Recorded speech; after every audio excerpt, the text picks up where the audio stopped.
You're missing a chair. Oh, we've got it. Right, I'll stand. I'll stand, that's fine. I'm not going to sit on a chair in place of you. I don't know, shall we see who most needs a chair? Too old, it will be in his chair. I will stand here, that's alright, I can do that. Unless we want, shall I sit on an awkward chair? Would it look better, Swanee, if I'm not? No? Right, ladies and gentlemen, I told you we had something truly remarkable in gaming. Something very historic for you. Very unusual, obviously, anyway, that any game would reach its 20th anniversary.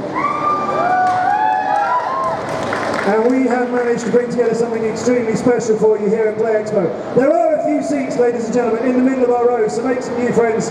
Come and join in on the middle if you'd like to take a seat. Please do, everybody who's standing around. We can fit a few more in. We have assembled here at Play Expo an incredible panel who've all been involved in some of the games from the very beginning, 20 years ago. We're absolutely thrilled that you come and join us here at Play Expo. I know from chatting to you, a few of you earlier on, many of you haven't even seen each other for many, many years, if not sort of the last time you were at the offices together. We'll find out more about that as we go along. And some of the people on this panel have travelled an incredibly long way from various places around the world and on the other side of it to be here for this panel today, ladies and gentlemen. So before I introduce all of them, would you please all give them an enormous welcome to Play Expo.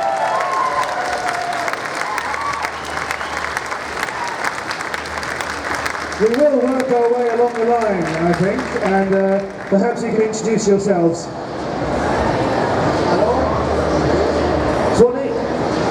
Swanee, mic's all loud enough. Good. Hello.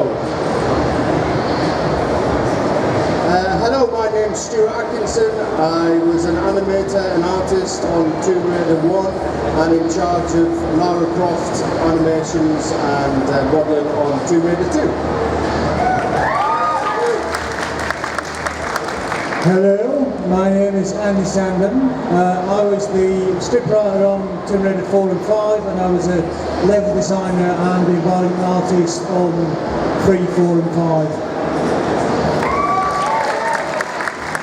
Hello, Cliff. Yep.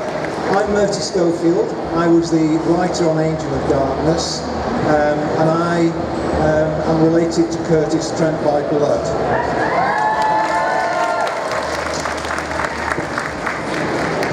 Hi there, I'm Gavin Romery and I was a programmer on Tomb Raider 1 and 2.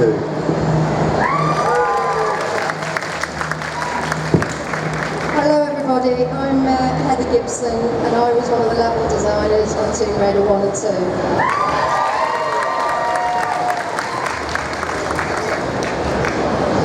Hi, I'm Neil Boyd and I'm the other level designer that worked on Tomb Raider 1 and Tomb Raider 2. Coming. Hello, my name is James Kenny and I was the concept artist for Tomb Raider Age of Darkness.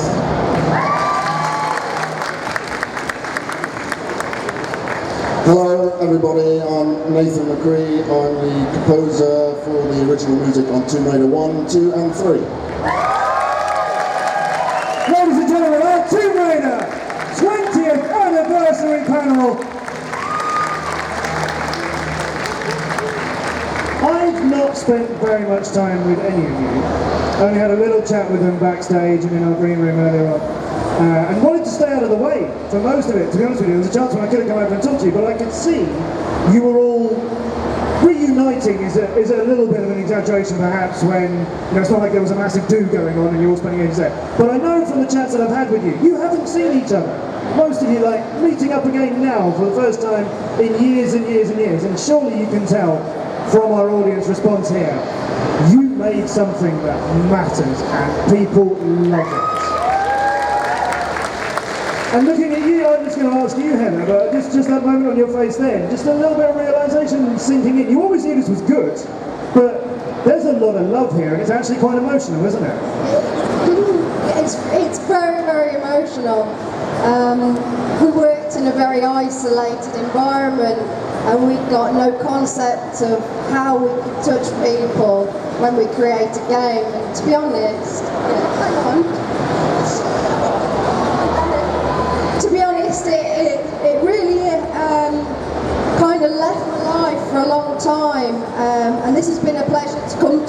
to see some fans that still remember the game, that are still playing the game, and basically just getting together with some people that I thought the world of and worked with for many years. So yeah, it's a great experience. I'm watching those Croft confessions, and thanks to everybody who contributed to them before the event. Watching those Croft confessions, there's a lot of really meaningful phrases there, a lot of real passion, and I know from some looks on some faces here and some yelps that we've had so far, of which I'm sure there'll be many more, and good, keep them coming. It's something we really give a damn about, isn't it, Play Expo? Lara Croft and Tomb Raider. We might as well be talking about the games industry in general for the last 20 years. So many things I could ask you about. Level design, character development, controls, working on different platforms, working on different generations of systems. Like, we could do that in a gaming context, and all of it is applicable to what you started 20 years ago, which is absolutely incredible. But I won't keep on getting you big rounds of applause, otherwise our loving will get very little out of it. So we'll find out a few things. We're going to try and make this widely applicable, by which I mean there'll be some people in the audience who've played a bit of some Tomb Raider games and really liked them, maybe struggled to finish them, like me, and there'll be other people in the audience who want to know exactly what was in the box that you had to find in that light in a nightclub and so on, and certain specifics of levels and stuff like that. I know that we have all of those people in our audience. We'll do a little bit of everything, I think. There will be plenty of time for questions, everybody. We will have lots of time for questions at the end. I strongly urge you, as we always do on our stages here at Play Expo, if you've got any questions, really do ask them, because this is such a wonderful and unique opportunity to talk to people who are the reason we all come to places like Event City for a weekend of retro gaming. But let's go back then, 20 and a bit years, right back early on. So we'll go back to the early days of Idols, go back to the early days of Core. Who was around when the idea of tomb and raiding ever got floated? Who was about back then? Let's have a look. Heather, you were around? So I mean, this is the studio that made Rick Dangerous back in 1988, so that's got, you know, exploration and caves and things like that in it as well. You can see some of our heritage there. Tomb Raider, a massive step from all of that as well. Who was around when it ever became an idea? I wasn't actually around at the time, but the way that I've heard the story, which somebody else can probably expand on, is that Toby pitched it to Jez during a round-the-table meeting, and he kind of said, let's do an Indiana Jones type character, and Jez said, don't be an effing idiot, you'll get sued. And so Toby and that's it, that was the end. Thanks very much for coming, everybody. Really, so the first idea of it was like, we can't. This is what I heard, but I don't know whether that's true or not, because I'm thinking Gavin was obviously there. So I was just saying that Gavin can't understand the word I'm saying. Did you hear me, Gavin? It's quite hard to hear up here on the stage. When Toby first pitched the idea of the table, Toby pitched the idea of Tomb Raider. Okay, so I wasn't there for the actual pitching. I think only Heather may have been there. I guess before there was ever a pitch, somebody must have gone, we could do a thing. I'll tell you the story as I understand it. Basically, Toby came up with the idea. He'd been doing a lot of stuff in his spare time. He came up with the idea of this, tomb raiding adventurer. He'd done some. He was trying to sell the idea to, Jeremy Smith, the boss, and so he'd done all these kind of cutscenes and animations and whatnot. And initially he was getting no traction with it, but then there's some Japanese investors came around the company and they saw it on screen. They went, "Oh, what's that? Yeah, what's this?" And so suddenly he got the green light, and suddenly it was off. Now that's a real fluke then. Just that there's some investors saw part of an animation. Yes, it was. Basically, Core. The difficult thing I think everybody has nowadays when you hear about the massive teams is to understand quite what a weird place Core was back then. We were very small teams. When I turned up, in fact, I'll tell you about my first day. When I first turned up at the company, I was told, hey, you can work on this game, we've got this great game, it's going to be called Tomb Raider, it's going to be this 3D game. Go and talk to this guy Toby, he'll tell you all about it. So I went and found Toby, and there was no way, we were in this old Victorian house, ramshackle place. And there was nowhere to go, there's no meeting room, so we sat on the stairs while he told me about the game. And he waved his arms around, going, oh, it's going to be like this, it's going to have this cinematic stuff, and these cameras, and slow-mo during this. I was thinking, what? This is 1995, you know, this is just kind of crazy talk. And I was just thinking, okay, sounds ambitious. These must be real ninjas I'm going to be working with. I wander in the room, find Heather and that sitting there, and she says, oh yeah, I worked on this Battletoads game and things, it's 2D, never done 3D. I'm thinking, okay, and there's literally 4 people to start with, and you know, I went over that, oh, and the best bit, the day ended with me going, right, so where's my computer? And they went, oh, yeah, there's one on order, it'll be turning up in the next couple of days. And I'm like, okay, yeah, so I'm a programmer, I'm supposed to be making this amazing game apparently, I don't even have a computer, and there's 3 other people, this isn't going to happen. But gradually, you know, Neil came on board and we gradually started building stuff. It took me a few months, but gradually I started thinking, hey, this might happen, but even then none of us knew what it was going to become. So, you know, right to the end we were kind of looking for anything in the news, any little article in a magazine going, oh look, they mentioned us. So for us, when it finally came out and became a big deal, that was a real shock. That was a real shock. Oh, absolutely. When it came out and it was a big deal, it was a real shock. Yes.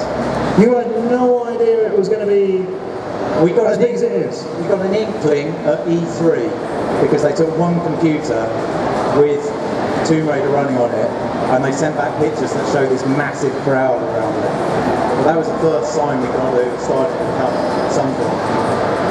I was going to say that the first time I think we still saw, Toby was in the room next to us, and we went into the room to see him animating Lara. So Lara was basically running about on this screen, me and Stuart were standing there. He showed us a couple of the acrobatic animations and we were sort of totally, it was breathtaking. And so obviously we told Toby that he was a little shit, just so that we would irritate him. So that's kind of game development culture, but as long as we made sure that Toby thought he was making a lot of crap, we felt quite happy. Yeah. I'm just going to check, can we all hear at the back? I can't tell, you need to be a bit more graphically clear. Kind of is what I'm getting, we're having a bit of trouble with sounds. The mics are... Well, I think you've got to hold your microphone right up to your lips, guys. Somebody who's worked in music and sounds knows how to point a microphone. They are very, very... they need close attention, our microphones are delicately put it, so don't be shy. Right, well, and also there's a lot of bleed from around the rest of Play Expo, but we'll make it work. So like you were saying, it's a small team back then, 6 people working a bit like bedroom coders, it's very much a house setup, it's not a massive development studio, not that many were sort of huge back then. Nathan, I read something that you once said, which was basically everybody chucked stuff in and made it work. Yeah, right back on the first game. That was my impression of what was going on at Core, you know. So I was involved in... He was the musician, he was in the basement, he knew nothing. I didn't know what was going on upstairs. People used to come down and say, oh, we need some Star Wars music, or we need some dance music, or whatever. And so when it came to Tomb Raider, Toby came into the studio one day and just said, you know, look, I want some music for this new game. So we started talking about Lara Croft and her character and this kind of thing, and we decided together that, you know, English classical music would be a good way to describe Lara Croft. But as far as the sort of implementation went, and putting this stuff into the game, to me, it felt like there was no organisation whatsoever. It just seemed like we were all chucking stuff in and making it work as we went along. You know, the game engine, as I understand, was constantly being modified. The level editor was constantly being changed as we needed to get Lara to do things. And so it was, you know, the same with kind of sound and the music implementation. It was just like, let's get stuff in and just see if it works, you know, and if it doesn't, we'll change it. So yeah, there wasn't anything like a game design document back then, you know, it was just an idea and we all just chucked stuff in. But the idea had sort of taken on a form. When somebody had pitched this idea, you didn't realise how big it was going to be until you were shocked after its release. But the idea had a form, and originally Lara Croft was going to be a man. That's a thing. But she couldn't be because it was too much like Indiana Jones, you were mentioning earlier on. So, became a female character. Was there a time when you were working on this thinking it was going to be a male protagonist, and then when somebody said, no, we've got to make her female, did you all go, oh, well, we're screwed then? Was that, yeah? Okay, so when Toby came to call, he'd already played a 2D version of Prince of Persia. So everything was male-led in the industry at the time. But I've got to say, in the very, very early stages, Toby always wanted to have a female character. I think he knew he was going to get a fight on his hands, but he persevered, and once he started doing some sketches and getting an animated model on there, it was quite easy to see that it was going to work. But what we didn't expect about the game, and it's what's come out over the last few years, is the empathy that people felt for a game character. And I don't think that had ever been achieved with a male model, a male character before that time. So it's an unexpected bonus, really, yeah. But no, Toby was pretty focused. He did have a bit of selling to do with Jez, but again, once it's on screen and she's up and running, he could see the potential then, yeah. But the reason that you had a female protagonist was because a male one would be a bit too much like Indiana Jones, and also, like I said, a character that people would empathise with. But was it also because there was such a strong emphasis on this game being more of a puzzling game with sort of some platforming of its heritage, as opposed to an out-and-out, action shooter? It kind of evolved into that. So getting back to the very beginning of how Tomb Raider was created, it's very good, Gavin. We all have our memory of how things began. But my memory was going into a room, as Gav described, in an old Victorian building. There was Paul Douglas there and Toby Gard, and I was kind of the novelty girl that had just finished a project that nobody really knew if they wanted to have working for them. Toby was very mild-mannered and shy, but very artistic.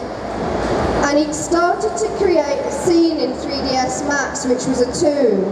And it was just beautifully rendered. You'd got the dust clouds, you could feel the heat from the screen, and he did a camera pan down it. Now, I'd seen some of his 2D work, similar to Prince of Persia, but then I clicked what he was trying to do in this 3D world of adventure.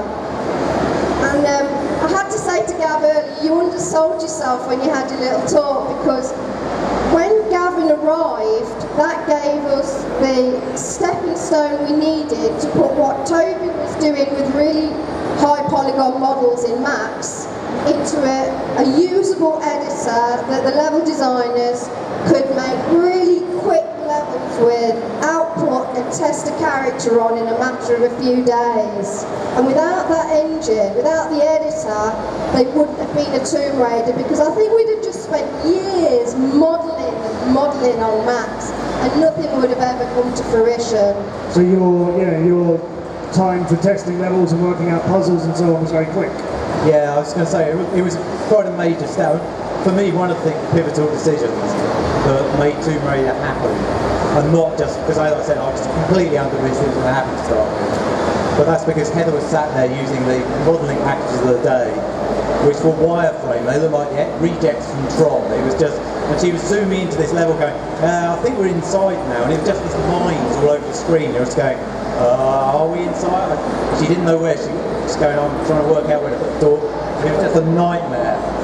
And me and Toby have both played Ultra Underworld, which has been based on the grid. And I said, well, why don't we build something like that? Why don't we make it on a grid? And I remember that as being the most casual conversation. It's almost like Nathan's talking about, a casual conversation. Me and Paul and Toby, Heather and I going, that could work, Oh my God, that made the whole game possible. Because then suddenly Toby went, now I'll make all the animations. She jumps one block, she grabs two blocks, blah, blah, blah. And that's it. And then we had this editor where you just went click, click, click, click, click, click. And these guys just ran with it. The development process for this took how long? Anybody remember roughly how long you spent on this? I had it, you started back in 1993, something like that? Nope. 5, we actually went in, oh okay, yeah. And out comes Tomb Raider, and then 20 years later, we're still playing it. You didn't realise how good this was going to be. Let's go back on that point, because I think that's very, very interesting. You thought, when this thing was being published, what were you expecting? That you'd done okay, and you can just get on with something else now? Everybody in the company, when we looked at Tomb Raider, everybody would pop in, say once a week and have a look at it, and then you would meet up with people in the kitchen, and everybody was quietly saying, it looks incredible. You know, we knew that technically what they'd achieved was amazing. The character was amazing. The levels looked excellent. They were doing something nobody had done before. The third-person action adventure. You know, it was the start of all those types of games. So I think everybody knew that it was going to do well, and we kind of knew it was going to be probably the best game core designer ever done. But only by a few notches. You know, we weren't expecting. I think back then, I think a good selling game of ours was kind of about 40,000 units or something like that. And then obviously, I think Tomb Raider shifted more like about 150,000 on the day it was released or something. On release day? Or pre-orders, I think we probably did you have lots of pre-orders? I can't remember. But obviously it went on to sell 5-6 million. So none of us could imagine that was going to happen. Yeah. We could imagine it was going to be an okay hit. You must have known pre-orders were coming in, you had lots of advanced sales. Well, back then, because everything was burnt onto CD, there was costs up front. There was paying for the packaging, the CDs, getting them in the shops. So even if you thought the game was going to do well, they still wouldn't pre-make hundreds and hundreds of thousands just in case it didn't sell. So I think what happened is after the initial batch went out, they disappeared practically overnight, and I think there was a struggle to keep up with the demand for the rest of the year. As I said, one of the important things I do remember Toby doing was that he would always cherry pick, so he would look at other games and he would try and not steal, but he would adapt elements out of them. So Mario 64, he used to play that every night. So Toby was a big gamer, and he would sit, obviously I think these guys obviously were as well, but the point is that he was looking at all the tech, the latest tech, for instance in the Quake engine, with the water effects, and he started adapting the game around that. So they were all adapting the game on the fly from what I could see, which kind of taking all the latest technology and making sure that you were going to make the most forward-thinking product that you could. So I think that's another reason why it was such a success. So was there a moment when everybody who'd worked on it got together and went, oh wow, this has surpassed all of our expectations, and we're going to do some more of this now? Because the second one was already under development, wasn't it? You were already at least putting ideas together for a sequel, if not actually No. The second one was probably put into motion about 3 months after the release of the first one. Okay. Because at that stage, I think people just started and moved on with trying out new ideas. Toby Gard and Paul Douglas, the other programmer, and Gavin, had gone off to another room and were starting to work on other game ideas. And I think, obviously, once the game started selling so many copies, it was like, okay, we need a sequel. And then another team was put together, including some of the original team, and I joined them as well. And then shortly after that, Gavin was convinced to come back onto Tomb Raider 2 because we really needed his talents. There you go. You can take that with you. So yeah, I find that very interesting, and nobody who was working on this thing realised with everything they'd done and everything that was new in this game, there was going to be more of them, but it was necessarily going to sell so well that you need to prepare for that. Ideas, presumably, that couldn't fit in the first game maybe got carried forward into the second game. So a sequel is underway. That's back in 1997. And if anybody here is not happy about console exclusives, anybody who's looking forward to playing the very latest one, Rise of the Tomb Raider on PS4, but couldn't play it last year when it came out on Xbox One because of console exclusives, Tomb Raider 2 was an exclusive. All back then, Sony came along and said, we want this as a console exclusive back in 1997. That's how long console exclusives have been going for.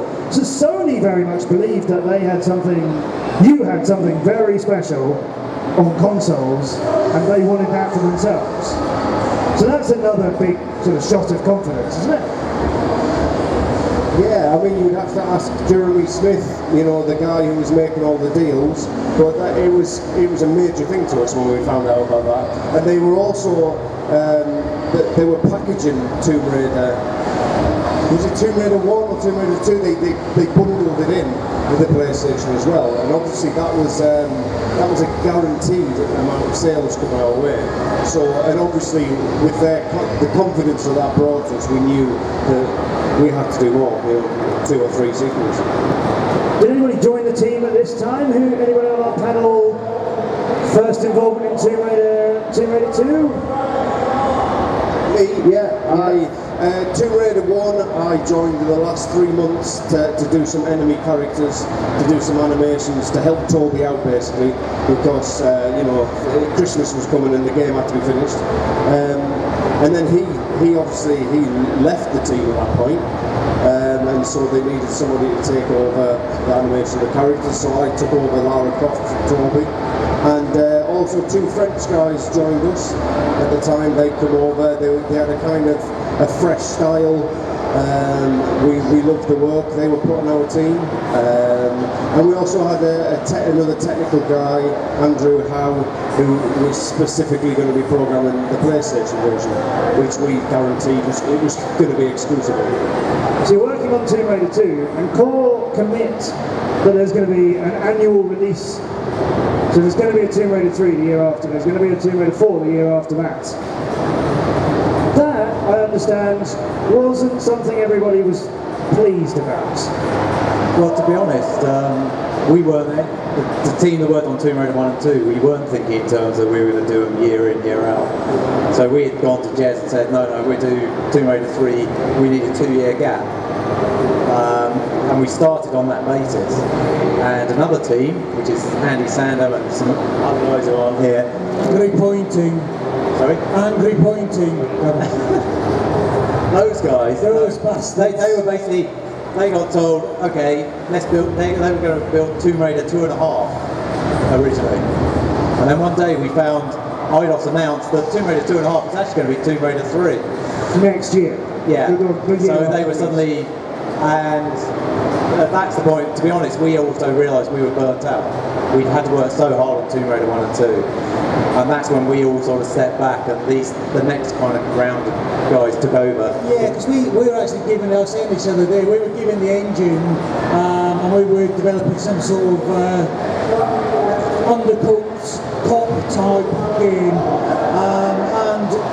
but basically because you guys left, we were handed the keys to Tomb Raider, and that's when I started to smell the money.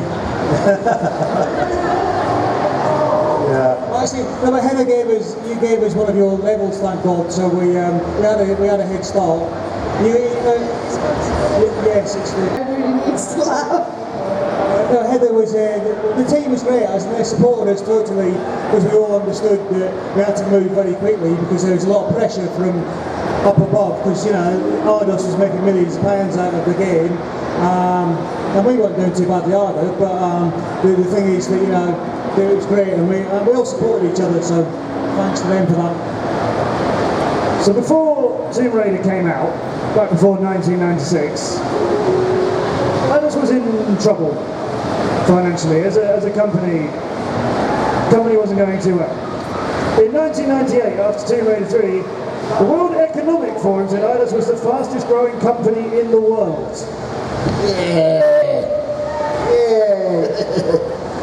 That is quite a turnaround. And at this point, I guess it would be helpful or appropriate to say, I know a lot of people are expecting Ian Livingston to be on this panel as well. He's not well, I'm afraid.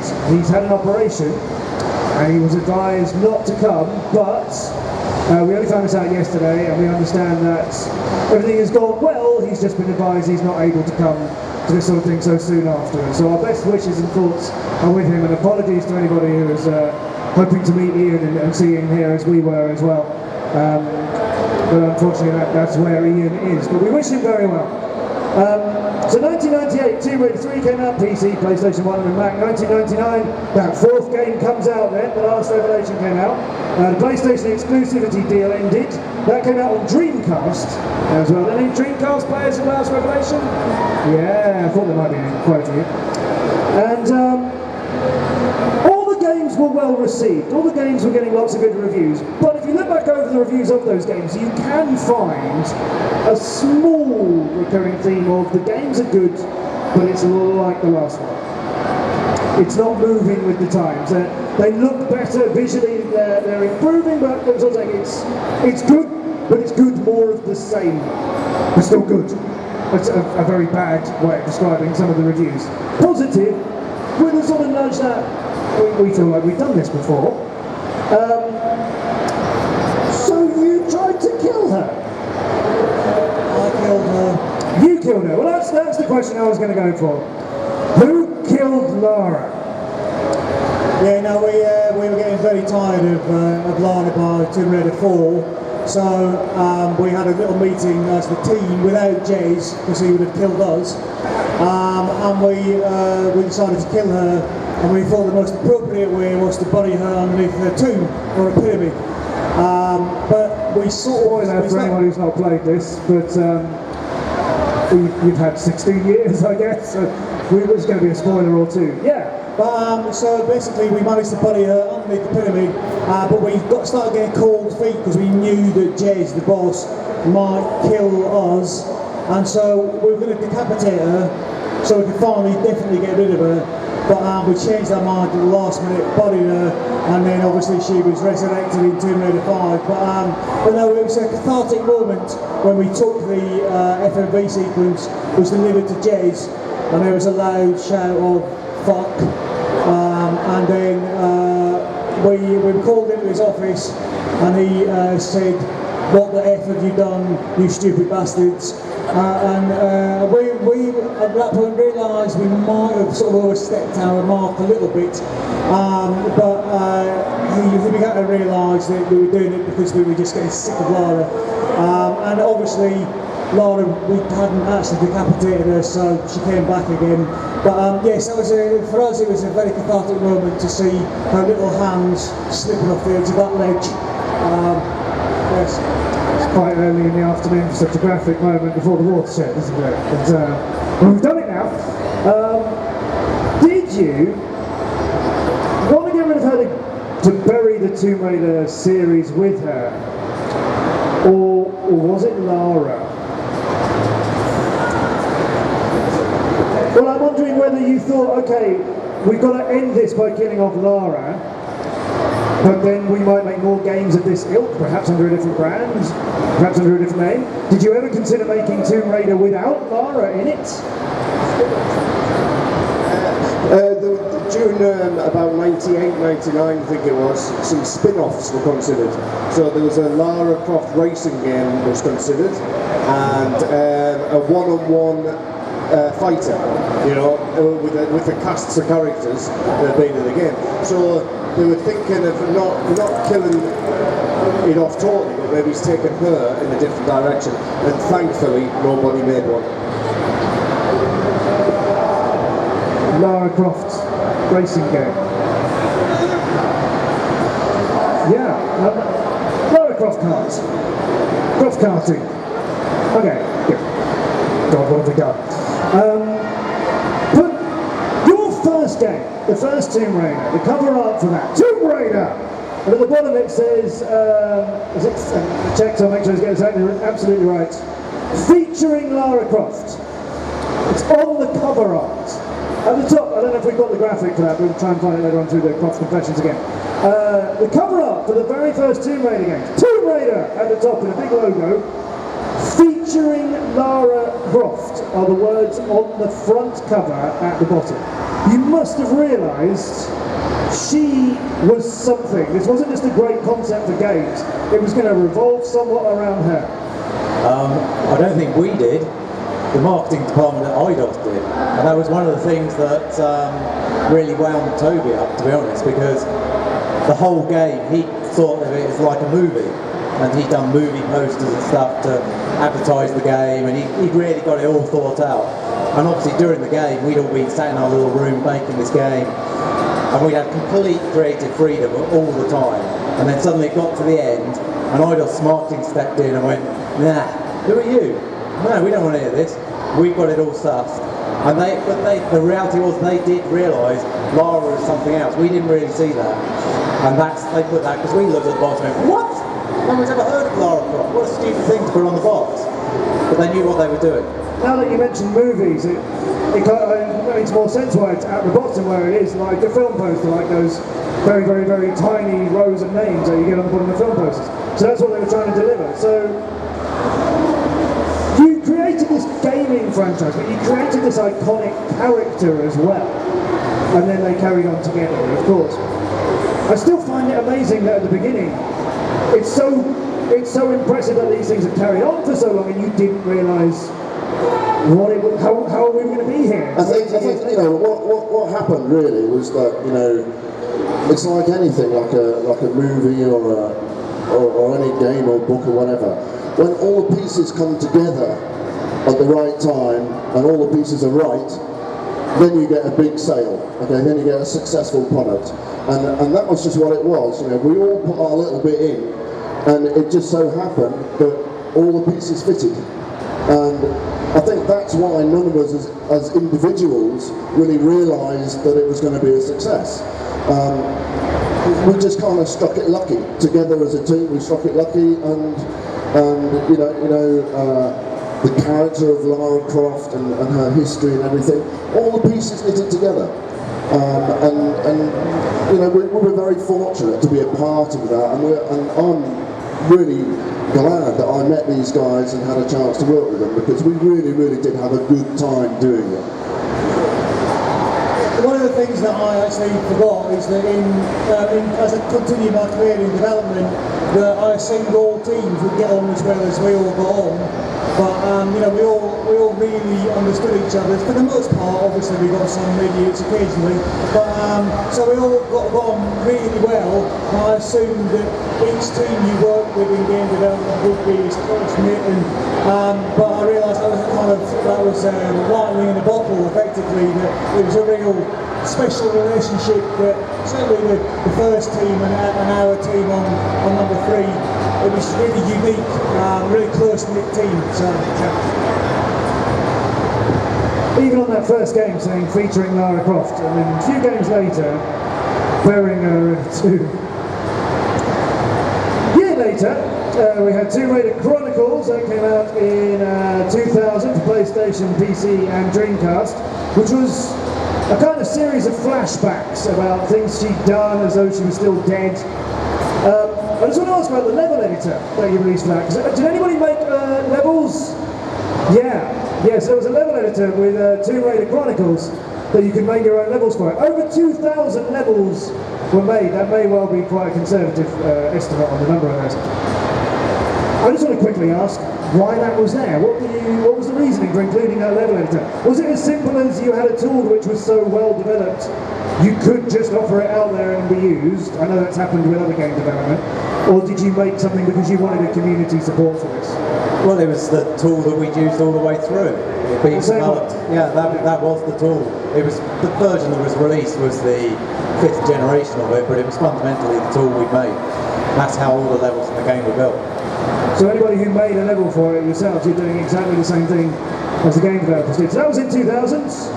I was going to say that, I mean, that just kind of shows as well the genius behind these guys, simply because of the fact that we were using that editor for 5 years. And so if you look at the fact now, with engines like Unity and Unreal 4, these guys actually had to code those engines. It wasn't like you could get an off-the-shelf package and suddenly make a game with it.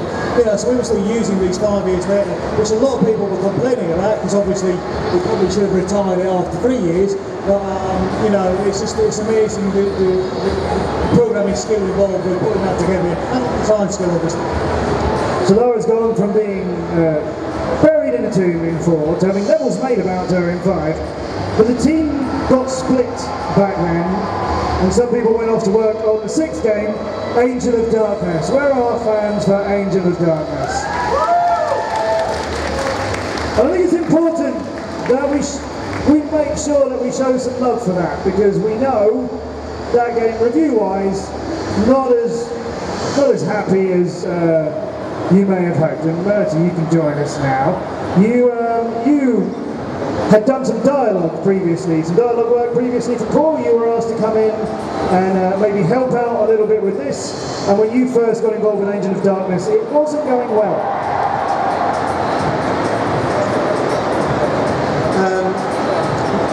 I wasn't aware of any of this. I did some dialogue for Fighting Force 2 about a year before, and then I was asked in to just go and meet the managers again, thinking it would be another dialogue gig.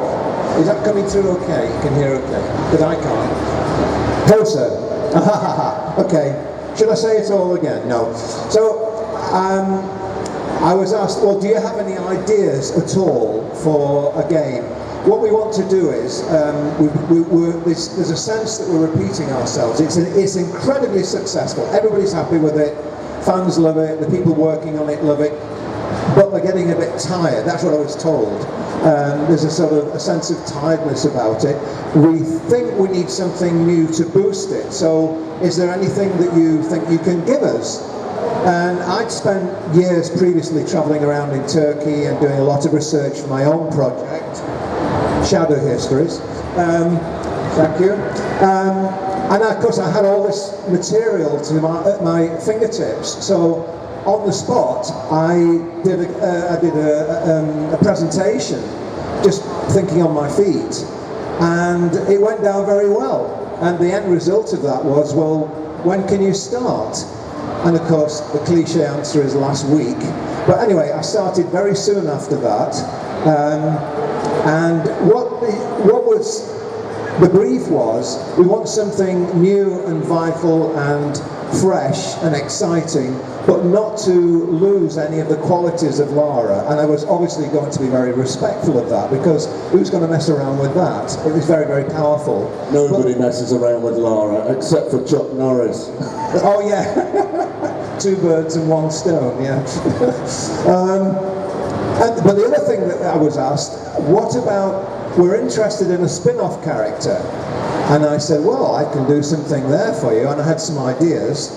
And he said, well, what sort of character would you think he would be? And I said, well, obviously an adventurer, a character, perhaps somebody who would come into contact with Lara. There'd be a lot of conflict and so on. That was about as much as I thought at the time. But then when we started to go into it more, and people were putting ideas in, and it began to, and I began to feel very much that Curtis could be a very, very strong character. He would certainly be able to hold a spin-off game of his own, and I was working with that in mind. And it was all going very well. It was all going well. People were very responsive. I was, using other people's ideas, using my own ideas, putting them all together. For a lot of it, I was mixing other people's ideas together and seeing what we could keep moving forward with. But my main responsibility was story. I didn't have anything to do with the level designs or whatever. We had concept artist James, extraordinaire, so we worked very closely with James, and it just began to move forward. Yeah, James, let's have you joining our panel now. So you joined during Angel of Darkness as well? Well, I joined Core, I was recruited straight, I was in college in Dublin, I was doing animation, and they recruited myself and a number of other people at the time, and then they asked me, basically, obviously they were going to continue the Tomb Raider franchise onto the PlayStation 2. They had no intention of killing her off, regardless of what anybody wanted, because they obviously made so much money. And they just asked me to sit in a room, and this was before the whole Angel of Darkness had even been thought of, to sit in a room and come up with ideas of what Lara could be doing in the next kind of generation. At some point there was myself, Mark Donald and Peter, who were kind of tasked with coming up with this new game at the time, which was an interesting proposal, particularly because I'd never worked in a game, made a game, done anything like that before. I was a fine art graduate and worked in animation, or studied animation, and so we were kind of having all these loads of random ideas, but we had no way of coalescing them, and it wasn't really going anywhere until the Murty became involved and managed to kind of bring everything together in a sort of more cohesive fashion. But it was, it was enjoyable. It was certainly an enjoyable experience for me, simply because I was allowed to. It was that time in my life where I was really allowed to just play and come up with ideas. But it was, a nightmare. In the end. Right. I think. And it's an important game in the series. It was the last one made by Core. And a lot of people have got a lot of love for it as well, and your new characters, that went down well. Spin-offs though. Spin-off games for Curtis Trent. Why didn't it happen? Yeah. Would anybody have liked to have seen more of Curtis Trent? Yes. I would too. I'd have given my left leg, possibly my right leg as well, to see a Curtis game. But did it come anywhere close? Was there a plan? Was there a draft? Was there a storyboard at all? These are the questions I get asked a lot. Of course you do. And I'm not the only one who had ideas for a Curtis game. But there was one guy in particular, he went off and worked like crazy and came up with some really good Curtis Trent ideas, almost as good as mine. But that never got an airing, and when Angel of Darkness didn't really move the way everybody wanted to and hoped it would, the whole thing was shelved. But of course the key thing was, I'd originally been asked, can you come up with a storyline that will go over 2, possibly 3 games? And I worked on Angel of Darkness with a view that the second and third game would be following on. So I was putting a lot of material into the first game that kind of made sense, but would have been much clearer when you get the pickups in game 2 and game 3. And the scope of the game was just far too large, and it began to get truncated. Rather than be expanded, it was truncated, which needed to be done in perfect agreement with that. Everybody realised we needed to do that. But it meant that a lot of the ideas in there, including the Curtis Trent game, were just left hanging.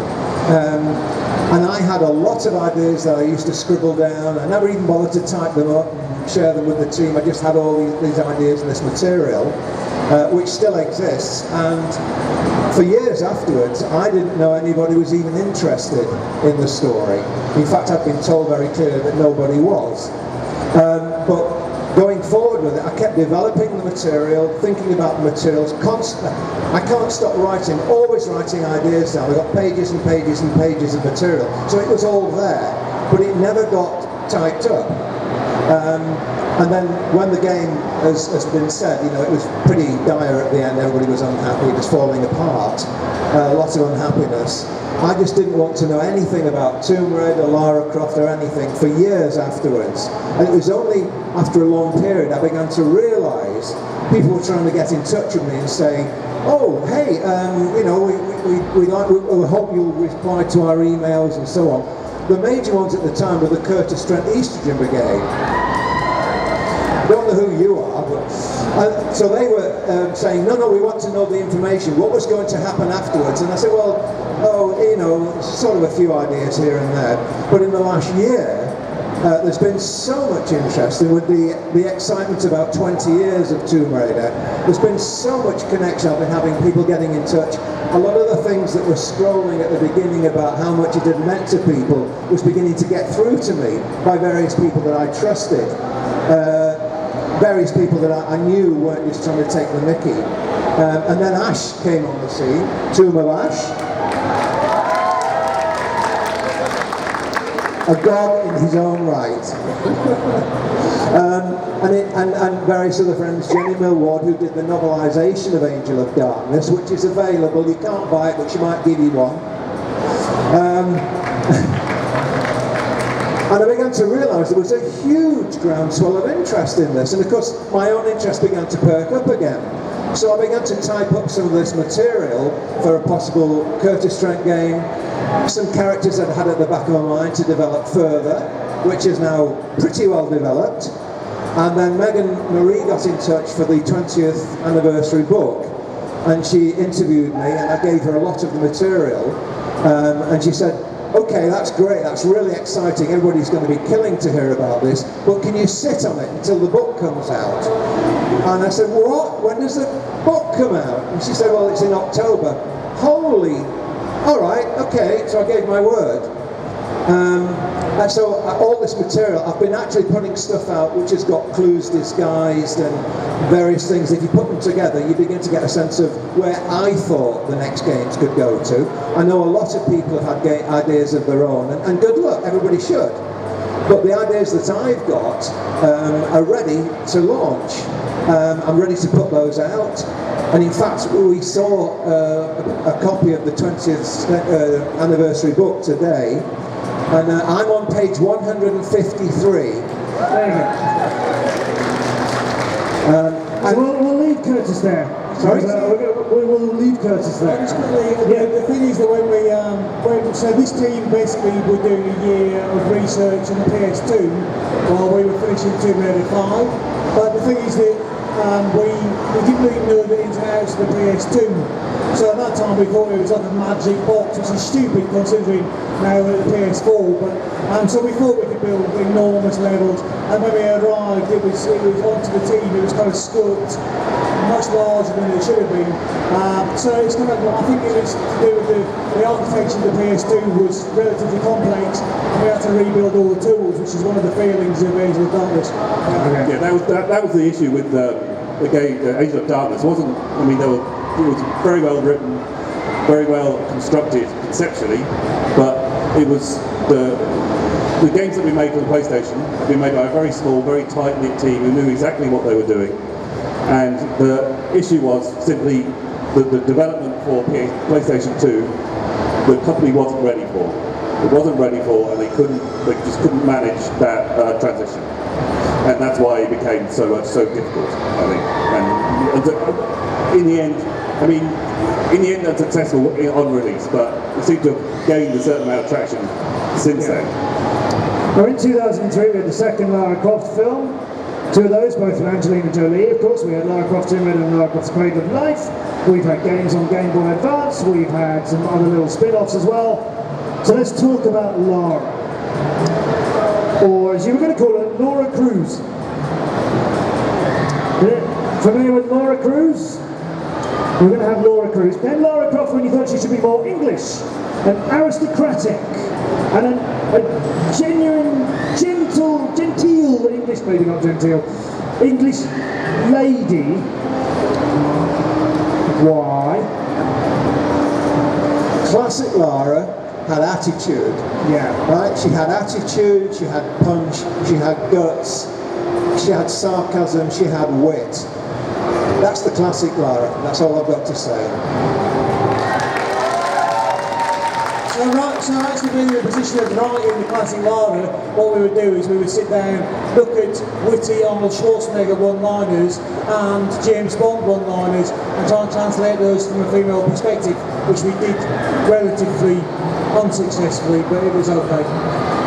Lara's had her films, she's had her spin-offs, she's had loads and loads of games. She's on the cover of The Face magazine. She's on the cover of Rolling Stone magazine.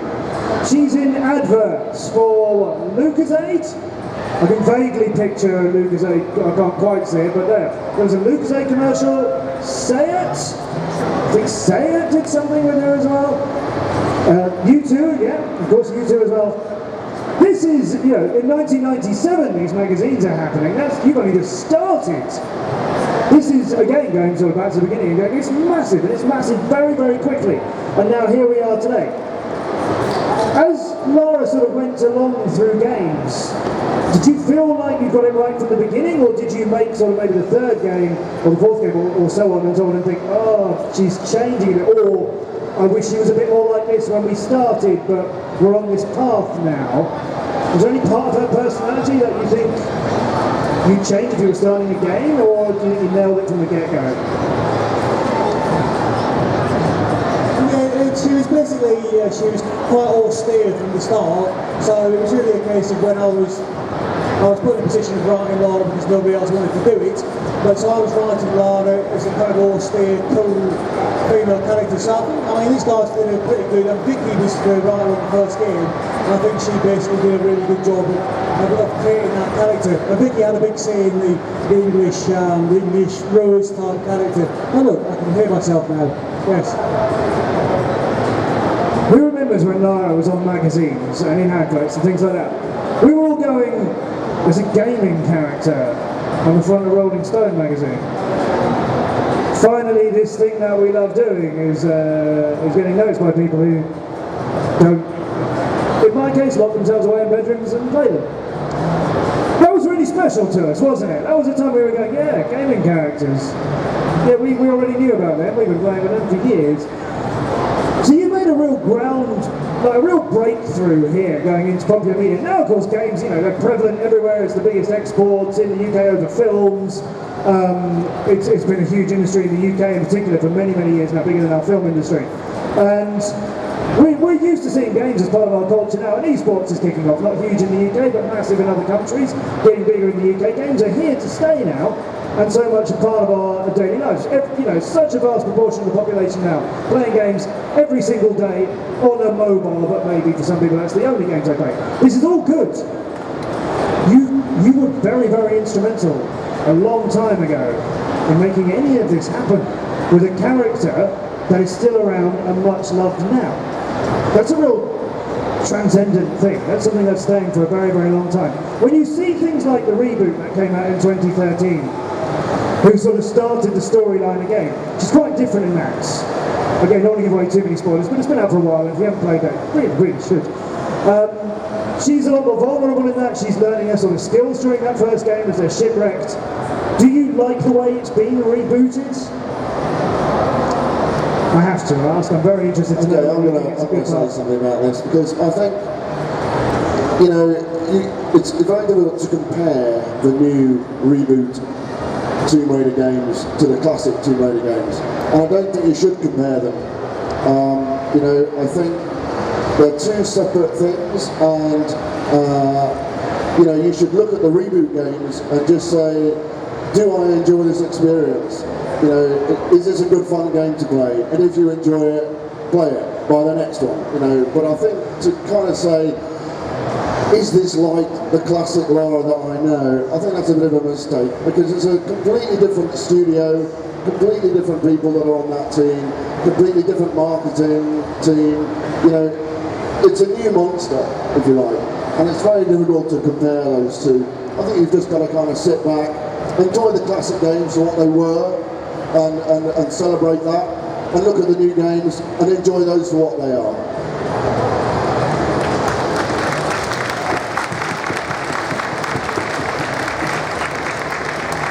I'm sure amongst our audience we must have people who are a fan of the very first game back in 1996 and who equally loved the reboot in 2013. I know I'm one of those. Now I said we'd have lots of time for questions. I have quite a lot more questions on here, but frankly I'd rather get yours in.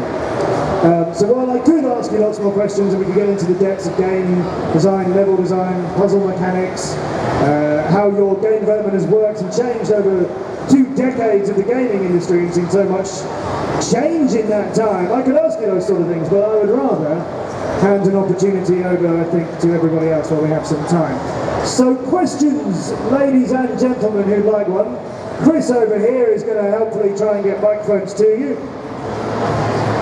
I'm happy to roam on this side with this one where I can, Chris, as well. But yes, go on over there, let's have a question over there.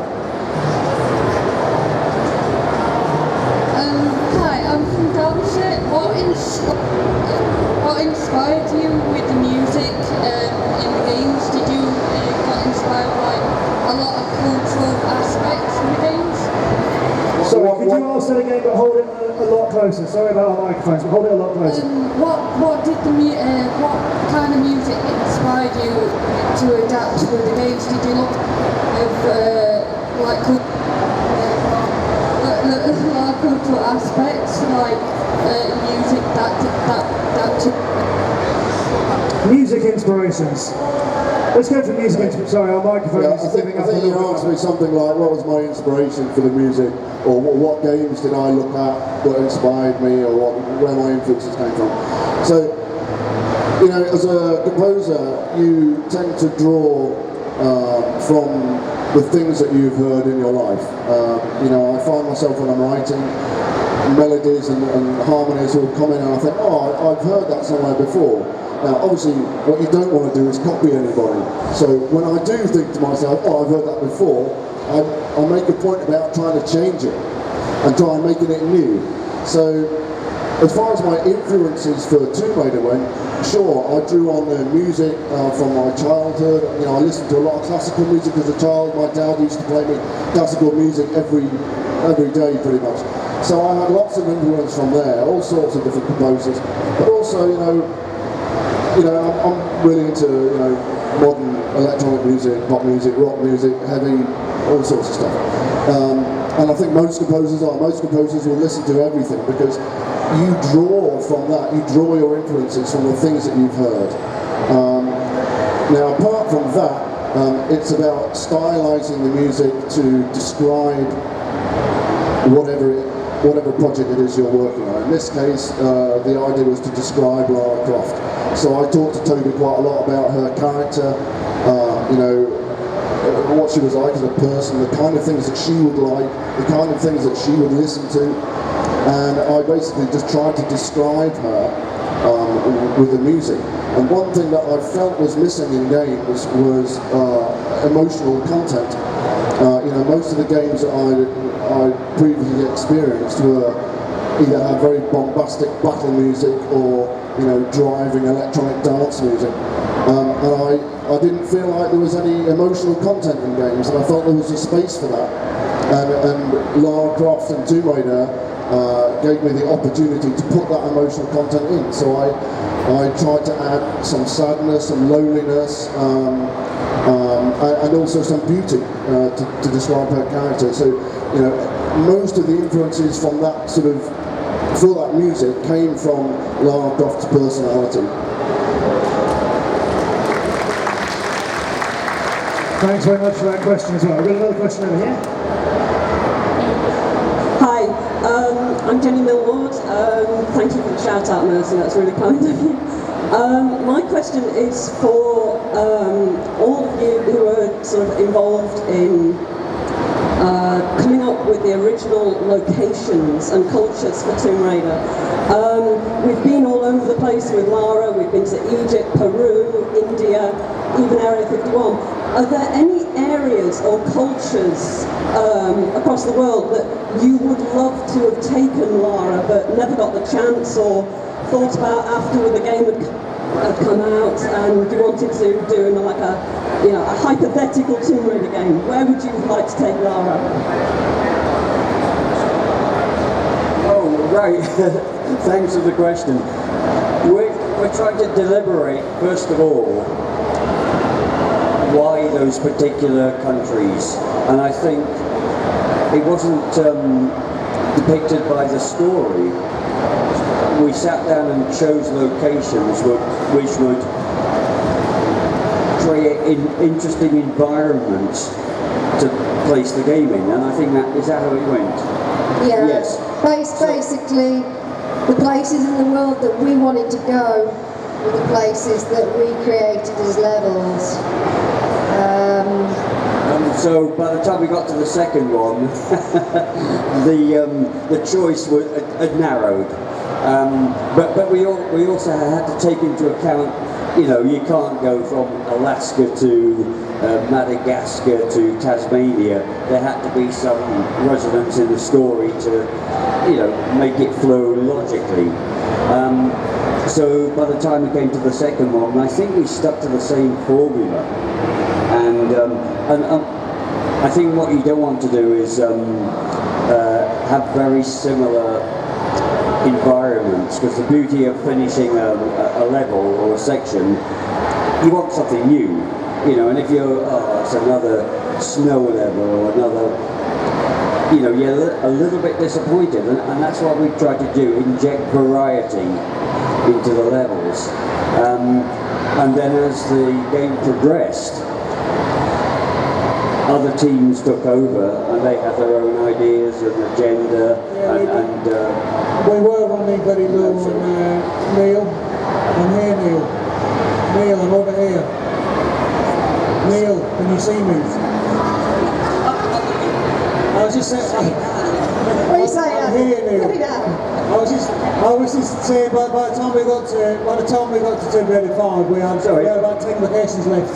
So we'd run out of locations by, Tomb Raider 5. I was setting the locations as little islands off the British Isles, So yeah, we were. I'm going to surprise Neil again in a minute by grabbing the microphone. Thanks very much for that question. We've got another one here. Hello, so do you consider Naughty Dog's Uncharted series to be a homage to the Tomb Raider series? If so, are you proud of that? We can't hear the question very well. Do you consider Naughty Dog's Uncharted series to be an homage to the original Tomb Raiders and the games you worked on?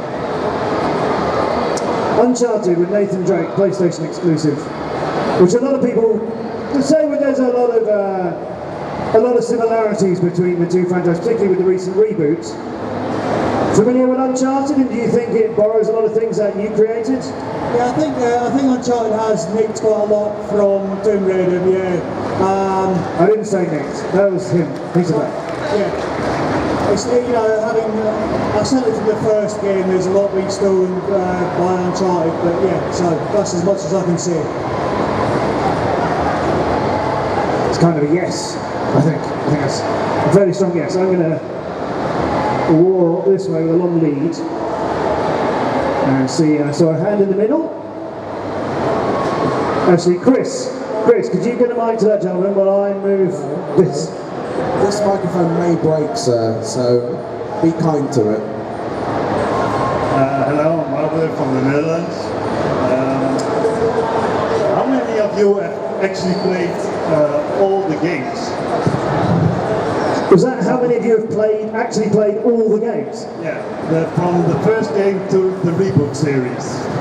How many of you played all the games? I've played 2. I've played 2. I've played none. Is that real, Yeah. Matty? Yeah. None, not even Angel of Darkness. I'm with him. The only game I've played were the 2 that I worked on, and I played them when they were broken and we were still building them. The ones that we Played were them when they were best. working. I researched them. Yeah. I researched them. I spoke to people who played them, but I've not played any of them. Yeah, and I tried starting Tomb Raider 3, but it was already, the guys were doing different stuff, and I realised I wasn't playing it for fun. I was playing it and going, oh, I wouldn't have done that. Oh, I wouldn't have done that. So I thought, no, this is But basically, we are a load of testers. This is kind of what we do. Whenever we put stuff into a game, you test it to make sure it's working properly. So it's not often that, as developers, we would sit there and play through a whole game from start to finish. For one, it takes a long time, and we're busy making the games. So we play the sections that we're involved with making. To make sure that everything's working properly.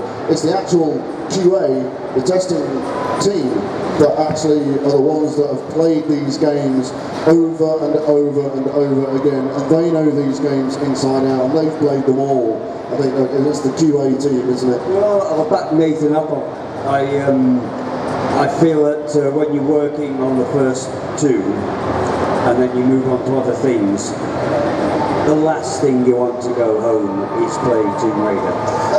And so you are busy and you don't have time to play them because they can last for hours. But you're always curious and you dip into them, but you can never find the time to go back and play them. So I had a layoff for about 8 years. And the first Lara Croft game I played after that was, and I think it hit the nail on the head regarding going back to the original Tomb Raider 1, and that's Lara Croft Go. Has anybody? Yeah, Lara Croft Go is brilliant. That's a really good game. Just very simplistic. You have to use a bit of mind control to work the puzzles out, and it's great over a cup of coffee. Yeah, it's really addictive. So then I thought, I'm going to have to try one of the later ones because they're visually stunning. You have to admit they're marvellous, and the stories are good. So I bought Tomb Raider remastered on PlayStation 4, and not knowing what to expect, and I'm enjoying it. It's an enjoyable experience, a good game. You know, I can't knock it. You know, it is far removed from the game I first worked on, and yes, it's following down the mould of Uncharted, and like many other games, they're being funneled into that open world. They're all sharing the same ingredients, and I think we need to see teams break away and do something different. But at the end of the day, I was curious, I wasn't disappointed, haven't finished it, and I'm looking forward to Rise of the Tomb Raider. So, you know. We've got one more question that I promised that I would take, and this will have to be our last question, I'm afraid. If you was to do anything on the reboot, make any changes, what would you do? Would you make any changes to the reboot? I might extend that question to be, would you make any changes to anything you've done? Would you change anything if you could go back? Is there a design decision? Anything you'd change about Lara or anything about the earlier games? Yeah, I would delete the submersible out of Tomb Raider 3. Hello, can you hear me? Yeah, that's what I'd do, Nathan. You would take I would delete the submersible out of Tomb Raider 3. That level made people weep. Anybody else? Neil was renowned for making kill traps in most of his levels. Do you remember those, Gar? And he would do it so if Lara went down a slope, she just died instantly, and you never got time to actually figure out you were going to die before you got to the bottom of the slope. And I can remember a few occasions when, as far as not changing something, but having to change something. Neil used to think it was really funny to do this, and I do remember Toby and Gav saying, because, you know, let people have a chance, don't kill them first, let them at least see that they're going to die, hit the spikes or get hit by the arrows. Well, what he said to me was, I don't believe in unexpected instant death.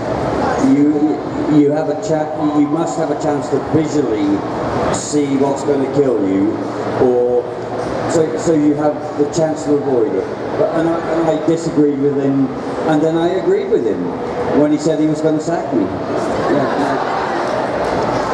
Perhaps you best not play the reboots, because there's a bit of that in the reboots. And bringing us up to date, of course, Rise of the Tomb Raider 20th Anniversary Edition will be out very soon from Square Enix on PS4. There's a fabulous art book as well, which is well worth a look at. You can get hold of that, but we're going to have to bring this 20th anniversary panel to a close, ladies and gentlemen.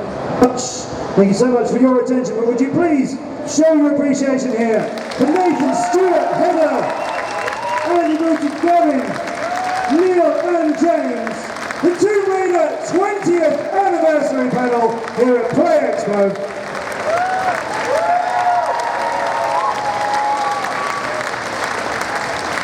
And I'd like to also just extend this round of applause to Ash from Tomb of Ash, who helped put this together, has been absolutely instrumental in making this panel happen. Without him, it would not have happened, ladies and gentlemen. And thank you so much to Ash from everybody at Replay Events and Play Expo for making this panel happen. Thanks to all of you, as I said at the beginning, for travelling so far to do this as well. We hope that this has shown, if you weren't already very aware, or perhaps if it hadn't been recently refreshed in your mind, we really hope that this shows something you worked on so long ago and what an impact it has made so many people's lives, how much they love what you've done, and nice to bring you all together again as well, I'm sure. Thank you so much for Lara Croft and Tomb Raider. Thank you so much, Play Expo, for your attention. Enjoy the rest of your day here at Event City. And one more time, our panelists here.